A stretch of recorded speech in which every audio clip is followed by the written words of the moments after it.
Ngwatanĩro ya arutani a thukuru cia mũthingi KNUT na ngwatanĩro ya arutani anene a thukuru ici KEPSA nĩ ireganĩte na itua o rĩothe rĩa gũtwara irathi cia njunia cekondarĩ thĩinĩ wa thukuru cia cekondarĩ. Mareganĩte na uge wa ngwatanĩro ya KUPPET ĩrĩa amemba mendekithĩtie irathi ici itwarwo thukuru-inĩ cia cekondarĩ.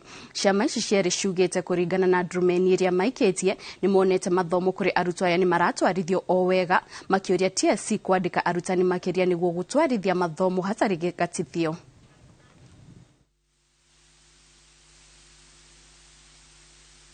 That the Presidential Working Party has not concluded their work. Can we give them time with the necessary support so that they come back and give us the final position that they have? Schools are going on.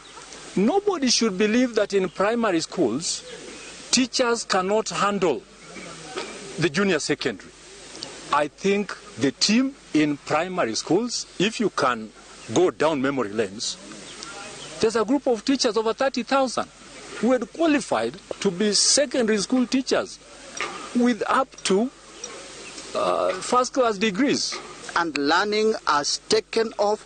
Not only taking off, learning is taking place normally in the junior secondary schools domiciled in the primary. So anybody with information from a certain office alleging that there is confusion, they want them to create the notion of confusion which is not there.